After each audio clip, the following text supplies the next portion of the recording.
The definition of greatness is to inspire the people next to you.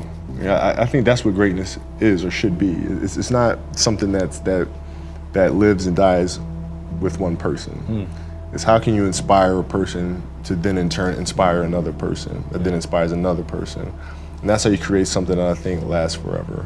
And I think that's our challenge as people, is to figure out how our story can impact others and motivate them in a way to create their own greatness. There's a quote from one of my English teachers at Lower Merion named Mr. Fisk. He had a great quote that said, "Rest at the end, not in the middle." And that's something I always live by. You know, I'm not gonna rest, I'm gonna keep on pushing now. There are a lot of answers that I don't have, even questions that I don't have, but I'm just gonna keep going. I'm just gonna keep going, and I'll figure these things out as we go, right? And you just continue to build that way. So I try to live by that all the time. And what brings you the most joy right now? Being with my family. Really? That is, man, that is the most fun. It's just, you know, it's hanging out with them all summer, being able to like do things that I ordinarily couldn't do. Yeah. Because of training, because of season and stuff like that. So being around them and watching Bianca grow up, because there are a lot of things that I miss with Natalia and Gianna because I was playing. So being there every day with them is so much fun, man. So it brings me the most joy. What does love feel like?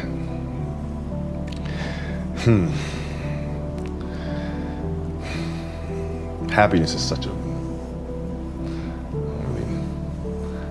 think I would describe love as happiness. I think I describe it as a beautiful journey. You know, it has its ups and downs, right? Whether it's in marriage or whether it's in the career, you know, things are never perfect.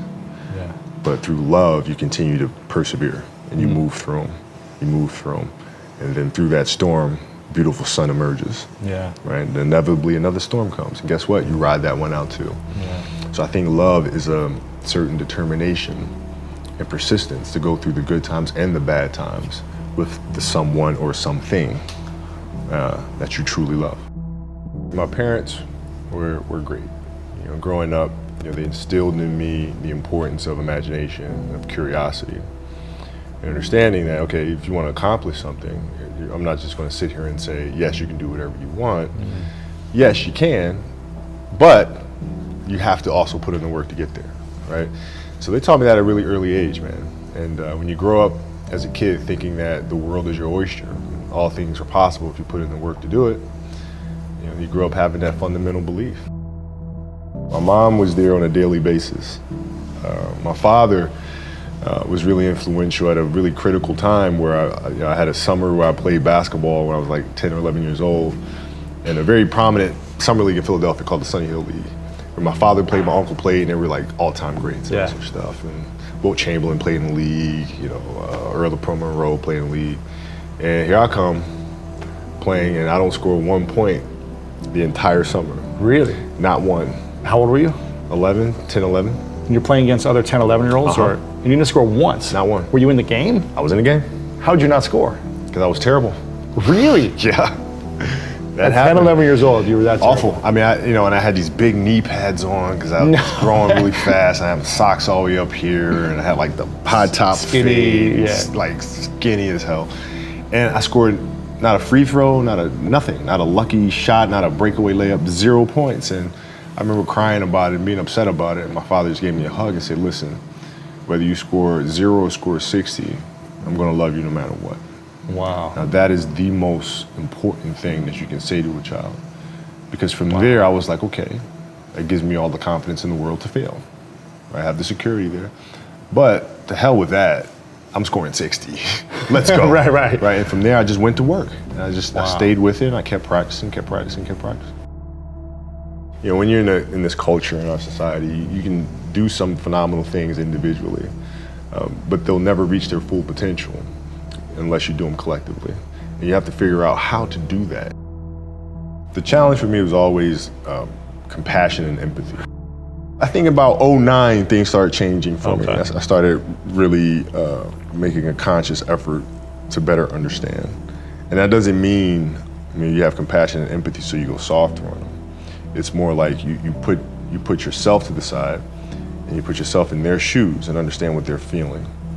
And then you have to make certain decisions of, okay, what buttons do I need to push for this player to get them to the next level? So it's not sit around and it's all happy-go-lucky type of thing. Your leader, your job is to get the best out of them, even if they may not like it at that time.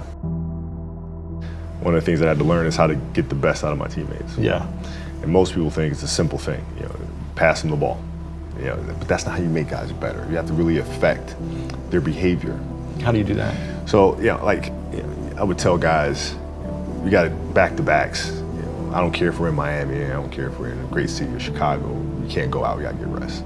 Right? Back-to-back games. Back-to-back games, right? Monday, Tuesday. You play Monday, you play again Tuesday. Guys aren't gonna listen, right? Right. So a few times, say, all right, we'll all go out. We'll go out together. Really? I'll drink with you, right? But the next morning, I'm banging on your door at 5 in the morning. Let's go. They're not getting Where are we going? I hung out with you, now you come hang out with me. Wow. This is what we do, all right, let's go. And we're at the gym, we're working out, right? We hit the bus, we go to practice, we play that night. And they're dead. And they're dead. And they're like, lesson learned. Really? Lesson learned. So take them out once. Listen, if you're gonna do that, but don't let that compromise what we're here to do. Right. This is why we're here. This is why you're here in the first place. What does losing feel like to you? It's exciting. Why is it exciting? Because it means you have different ways to get better. There's certain things that you can figure out that you can take advantage of, right? Certain weaknesses that were exposed that you need to shore up, right? So it was exciting. I mean, it sucks to lose. Right. But at the same time, there are answers there if you just look at them. I'll give you an example. So Katie Lou Samuelson is one of the best college basketball players in the country. She plays at UConn. She's going to be a senior. And they just had a really tough season last year where they lost to Notre Dame in the final. And so I asked her, I said, have you watched the Notre Dame game? She was like, no. I said, well, why not? I said, I don't want to watch that. I said, I know you don't, but you're going to play Notre Dame this year, yeah? Yeah. What's the chances you see him again in the final? I said, well, you probably see him again. I said, well, you can't show up and play them without knowing why you lost that one, right? So, the mistakes that you've made in that game, you have to do the hard stuff and watch that game and study that game to not make those mistakes over and over again just because you weren't brave enough to face it. So she came down to the office. I brought her down to the office and we sat down, we watched that game together. Wow. Right? And you gotta deal with it. Face it. You gotta deal with it. Face it, learn from it. When you play for 20 years, I played for 20 years, you reach a certain level, you're like, okay, wait a minute, I have to start again at the base of a mountain and try to climb the top of this mountain. First of all, what mountain am I climbing? I don't even know, like, what the hell am I gonna be doing? And it's very scary. It's very scary. Even for you? Oh, absolutely. Wow. Absolutely. And the thing that helped me actually was hurting my Achilles, because that forced me to sit there and say, okay, the day could be today that your career is over. Now what do? You have these ideas about doing something with your life after basketball, but what if today is the day that's it? Now what do you do? So I had all this time sitting there with my Achilles injury and contemplating and thinking, and I said, I better get to work. Wow. And that was that. The mentality book is really about process and craft. I've broken the book up into 2 sections. And process is really about the process of preparing, through injury, recovery, studying of the game. And then the craft is the actual performance and the tactics. And so a lot of things that I learned through the game were through photos. You can look at a photo and see like a player making a move, and look at the angle of his feet, look how he's using his hands on defense, and I can really break down things to the smallest detail through that. And that's what you'll see in this book. I mean, it's really a basketball Bible. You'll see how I break things down, like how I'm looking at things to the smallest of detail. Yeah. And that's the best way to understand how to have that kind of mentality, is to ask questions, and then find answers. And then that lead to more questions, and you find more answers, and that's what the book is. So how can we teach our children what it means to work hard? Well, you do it through training, right? So when I get up in the morning, my daughter goes with me. 4 a.m.? 4 a.m. My 15-year-old goes with me. She goes with me before school, and it becomes a daddy-daughter thing. That's cool. She just got her permit, right? So she drives in the morning. It becomes a cool thing, right? But through that process, she understands the value of hard work and things taking time.